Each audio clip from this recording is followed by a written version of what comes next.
Good afternoon and welcome to number 23 in the Read Through the Bible series. We're reading from Genesis chapter 42.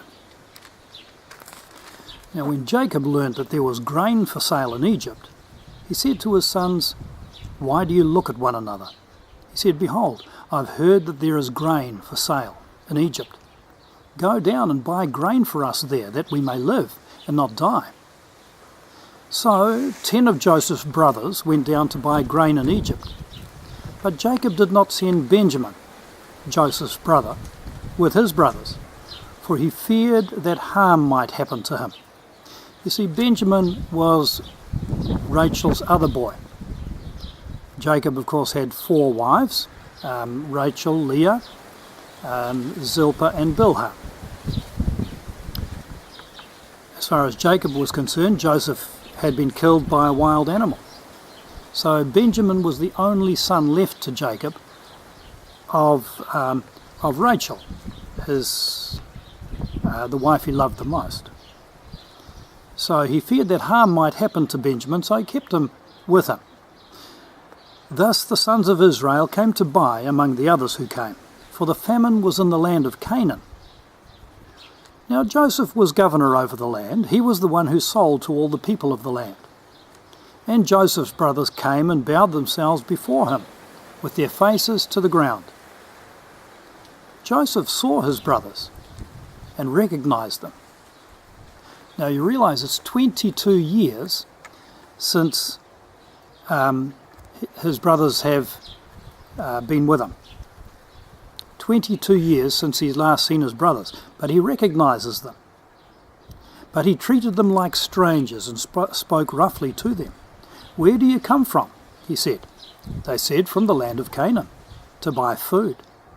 And Joseph recognized his brothers, but they did not recognize him. And Joseph remembered the dreams that he had dreamed of them. And he said to them, "You're spies. You've come to see the nakedness of the land." They said to him, "No, my lord, your servants have come to buy food. We are all the sons of one man. We are honest men. Your servants have never been spies." He said to them, "No, it is the nakedness of the land that you've come to see." And they said, "We, your servants, are 12 brothers, the sons of one man in the land of Canaan. Behold, the youngest is this day with our father, and one is no more." But Joseph said to them, "It is as I said to you, you are spies. By this you shall be tested. By the life of Pharaoh you shall not go from this place unless your youngest brother comes here. Send one of you and let him bring your brother, while you remain confined, that your words may be tested, whether there is truth in you. Or else, by the life of Pharaoh, surely you are spies." And he put them all together in custody for 3 days.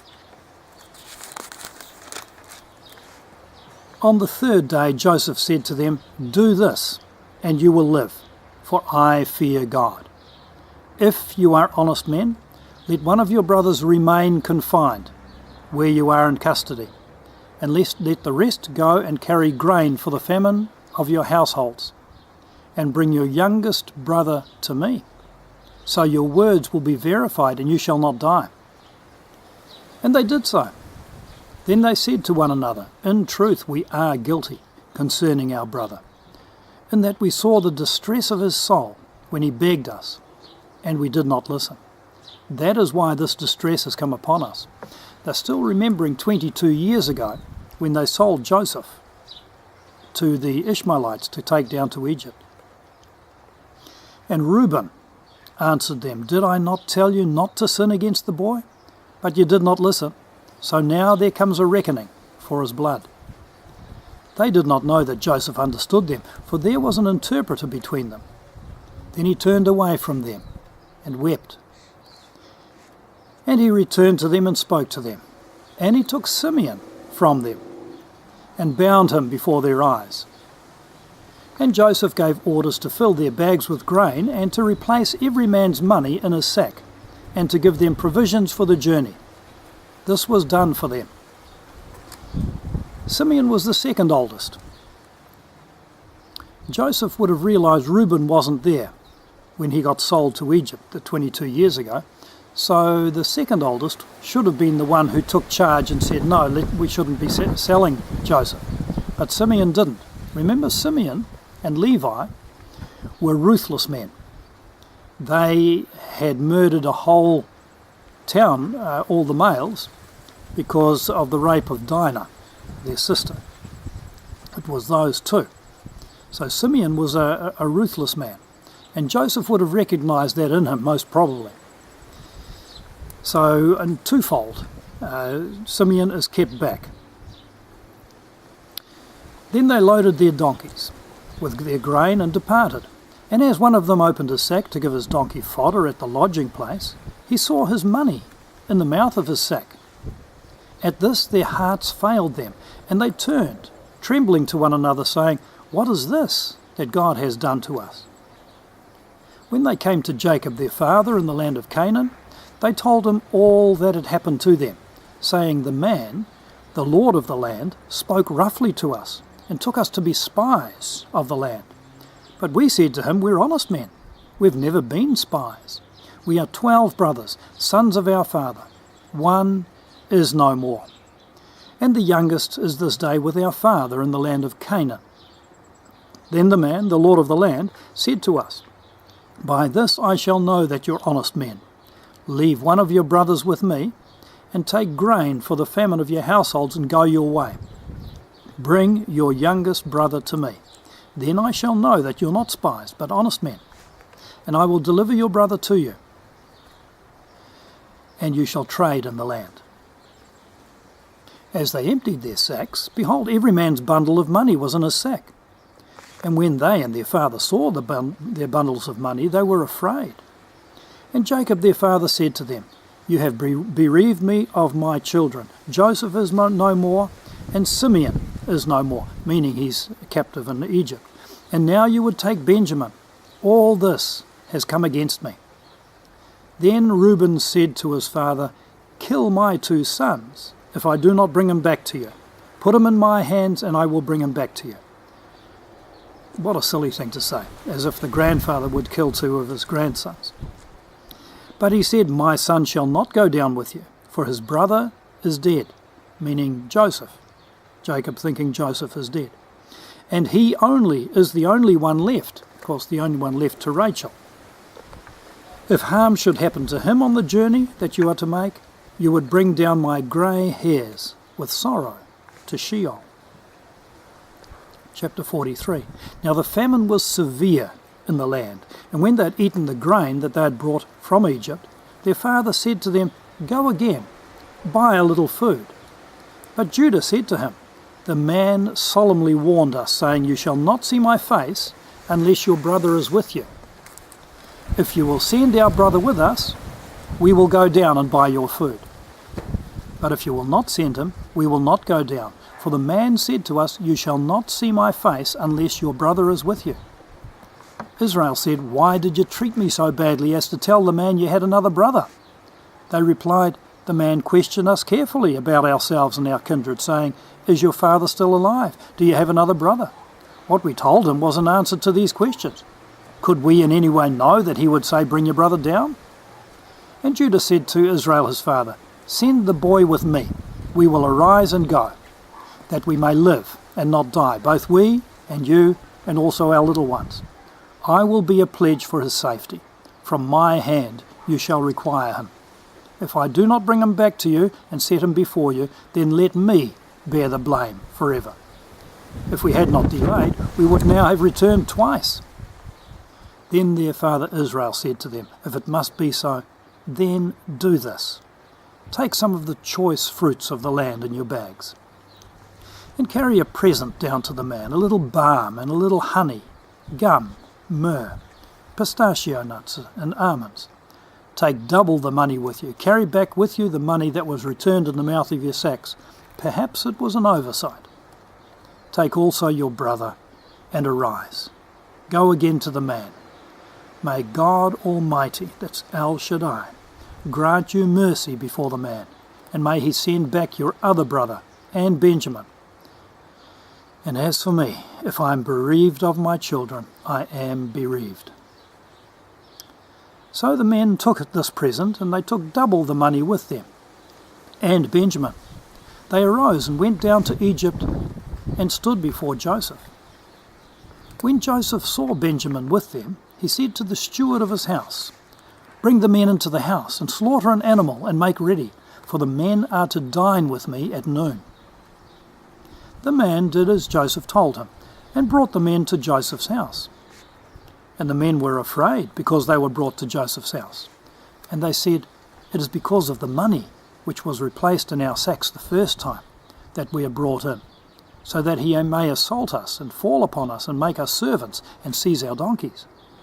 So they went up to the steward of Joseph's house and spoke with him at the door of the house, and said, "O my lord, we came down the first time to buy food, and when we came to the lodging place, we opened our sacks, and there was each man's money in the mouth of his sack, our money in full weight. So we've brought it again with us, and we've brought other money down with us to buy food. We do not know who put our money in our sacks." He replied, "Peace to you, do not be afraid. Your God and the God of your father has put treasure in your sacks for you. I received your money." Then he brought Simeon out to them. All this time Simeon's been in prison. All the time they were consuming the first food that they took back with them. And when the man had brought the men into Joseph's house and given them water, and they had washed their feet, and when they'd given their donkeys fodder, they prepared the present for Joseph's coming at noon, for they heard that he should eat bread there. The present, of course, is the balm and honey, gum, myrrh, pistachio nuts and almonds, the present that Jacob had sent down with them. When Joseph came home, they brought into the house to him the present that they had with them, and bowed down to him to the ground. The truth of Joseph's dreams finally is here, with them bowing before him. Well, I guess it's the second time. And he inquired about their welfare and said, "Is your father well, the old man of whom you spoke? Is he still alive?" They said, "Your servant our father is well. He is still alive." And they bowed their heads and prostrated themselves. And he lifted up his eyes and saw his brother Benjamin, his mother's son, and said, "Is this your youngest brother, of whom you spoke to me? God be gracious to you, my son." Then Joseph hurried out, for his compassion grew warm for his brother, and he sought a place to weep. And he entered his chamber and wept there. Then he washed his face and came out, and controlling himself, he said, "Serve the food." They served him by himself, and them by themselves, and the Egyptians who ate with him by themselves, because the Egyptians could not eat with the Hebrews, for that is an abomination to the Egyptians. And they sat before him, the firstborn, according to his birthright, that's Reuben, and the youngest, according to his youth, all the way around to Benjamin. And the men looked at one another in amazement. Portions were taken to them from Joseph's table, but Benjamin's portion was 5 times as much as any of the others. And they drank and were merry with him. So let's find out what happens to Joseph and his brothers in the next session. Let's turn over to the book of Matthew. We're reading from Matthew chapter 23. Then Jesus said to the crowds and to his disciples, "The scribes and the Pharisees sit on Moses' seat." In other words, they teach what Moses taught, and they teach the law of Moses. So practice and observe whatever they tell you, but not what they do, for they preach, but do not practice. They tie up heavy burdens, hard to bear, and lay them on people's shoulders, but they themselves are not willing to move them with their finger. They do all their deeds to be seen by others, for they make their phylacteries broad and their fringes long. Phylacteries are usually leather cases that contain scriptures, worn on the left arm or on the forehead. So they're making their phylacteries broad so they can be seen, you see, and their fringes long. And they love the place of honour at feasts, and the best seats in the synagogues, and greetings in the marketplaces, and being called Rabbi, or teacher, by others. But you are not to be called Rabbi, for you have one teacher, and you are all brothers. Call no man your father on earth, for you have one Father who is in heaven. Neither be called instructors, for you have one instructor, the Christ. The greatest among you shall be your servant. Whoever exalts himself will be humbled, and whoever humbles himself will be exalted. But woe to you, scribes and Pharisees, hypocrites! For you shut the kingdom of heaven in people's faces. For you neither enter yourselves, nor allow those who would enter to go in. Woe to you, scribes and Pharisees, hypocrites! For you travel across sea and land to make a single proselyte, and when he becomes a proselyte, that's a follower or a disciple, you make him twice as much the child of hell as yourselves. Woe to you, blind guides, who say, if anyone swears by the temple, it is nothing. But if anybody swears by the gold of the temple, he is bound by his oath. You blind fools, which is greater, the gold or the temple that has made the gold sacred? And you say if anybody swears by the altar, it is nothing. But if anybody swears by the gift on the altar, he is bound by his oath. You blind men, for which is greater, the gift or the altar that makes the gift sacred? So whoever swears by the altar swears by it and by everything on it. And whoever swears by the temple swears by it and by him who dwells in it. And whoever swears by heaven swears by the throne of God and by him who sits upon it. Woe to you, scribes and Pharisees, hypocrites! For you tithe, give a tenth of mint and dill and cumin, and have neglected the weightier matters of the law, justice, mercy, and faithfulness. They neglected the most important parts of the law, giving justice to people, showing mercy, being faithful. These you ought to have done without neglecting the others. You blind guides, straining out a gnat and swallowing a camel. Woe to you, scribes and Pharisees, hypocrites, for you clean the outside of the cup and the plate, but inside they're full of greed and self-indulgence. You blind Pharisee, first clean the inside of the cup and plate, that the outside also may be clean. Woe to you, scribes and Pharisees, hypocrites, for you are like whitewashed tombs, which outwardly appear beautiful, but within are full of dead people's bones and all uncleanness. So you also outwardly appear righteous to others, but within you're full of hypocrisy and lawlessness. Woe to you, scribes and Pharisees, hypocrites, for you build the tombs of the prophets and decorate the monuments of the righteous, saying, if we had lived in the days of our fathers, we would not have taken part with them in shedding the blood of the prophets. Thus you witness against yourself that you are the sons of those who murdered the prophets. Fill up, then, the measure of your fathers. In other words, you're going to kill me also, is what Jesus is saying. You're going to fill that same cup up. You're going to murder the very one who's come to save you. Fill up then the measure of your fathers. You serpents, you brood of vipers, how can you escape being sentenced to hell? Therefore I send you prophets and wise men and scribes, some of whom you will kill and crucify, and some you will flog in your synagogues and persecute from town to town, so that on you may come all the righteous blood shed on earth, from the blood of innocent Abel to the blood of Zechariah, the son of Berechiah, whom you murdered between the sanctuary and the altar. Truly I say to you, all these things will come upon this generation. And judgment did come upon Jerusalem. Jesus was crucified around probably 33 AD. It might have been 29, but it's likely 33 AD. And Jerusalem fell. And many of these people died around 70 AD. O Jerusalem, Jerusalem, the city that kills the prophets and stones those who are sent to it. How often would I have gathered your children together, as a hen gathers her brood under her wings. And you would not. See, your house is left to you desolate.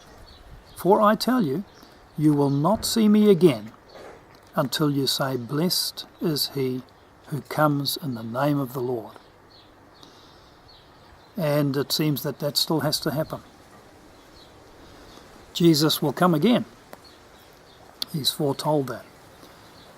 But he longed to just gather the youngsters together and see them come into the kingdom of God. And the older people as well. There's great rejoicing, the Bible tells us, in heaven over one sinner that repents. Well, that takes us to the end of Matthew. We'll take a look now at Proverbs.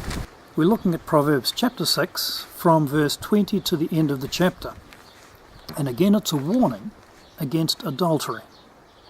My son, keep your father's commandment, and forsake not your mother's teaching. Bind them on your heart always. Tie them around your neck. When you walk, they will lead you. When you lie down, they will watch over you. And when you awake, they will talk with you. For the commandment is a lamp, and the teaching a light, and the reproofs of discipline are the way of life, to preserve you from the evil woman, from the smooth tongue of the adulteress. Do not desire her beauty in your heart, and do not let her capture you with her eyelashes. For the price of a prostitute is only a loaf of bread, but a married woman hunts down a precious life. Can a man carry fire next to his chest and his clothes not be burned? Or can one walk on hot coals and his feet not be scorched? So is he who goes in to his neighbour's wife. None who touch her will go unpunished. People do not despise a thief if he steals to satisfy his appetite when he is hungry. But if he is caught, he will pay sevenfold. He will give all the goods of his house. He who commits adultery lacks sense. He who does it destroys himself. He will get wounds and dishonour, and his disgrace will not be wiped away. For jealousy makes a man furious, and he will not spare when he takes revenge. He will accept no compensation. He will refuse, though you multiply gifts. The warning against adultery, taking someone else's wife. Well, that takes us to the end of Proverbs chapter 6 and the end of this particular reading. And I hope that you'll join us again tomorrow.